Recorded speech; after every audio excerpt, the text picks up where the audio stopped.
আসসালামু আলাইকুম। বাংলাদেশে ৩০০ মন্দিরে মসজিদের অস্তিত্ব পাওয়া গেছে। আমরা আমাদের সরকারকে জোর দাবি জানাচ্ছি যেটা তদন্ত করার জন্য। কারণ আমাদের এই মসজিদগুলো রক্ষা করতে হবে। তাহলে আমাদের ধর্মপ্রাণ মুসল্লিরা ওখানে নামাজের ব্যবস্থা করবে, আমরা নামাজ আদায় করব ইনশাআল্লাহ। আপনারা হয়তো ভাবতেছেন যে আমি এরকম কথা কেন বললাম।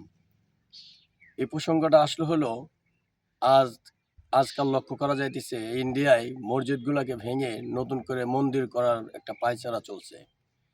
এগুলো হলো একটু রাজনৈতিক চিন্তা ভাবনা আর কি। আমরা মুসলমান, আমরা কখনো এগুলো চাই না, এগুলো আমরা বুঝি। আমরা কখনো মন্দিরের ভিতরে মসজিদ পাওয়া গেছে, এগুলো নিয়ে আমাদের কোনো মাথা ব্যথা নাই। কারণ আমরা যেভাবে মন্দির আছে ওইভাবেই থাকবে, যেভাবে মসজিদ আছে আমরা ওইভাবেই থাকা পছন্দ করি। অতএব কারো ধর্মের জন্য কারো ক্ষতি হবে এটা আমরা চাই না। আপনারা আমার থাম্বনেল দেখে থাম্বনেল দেখে না,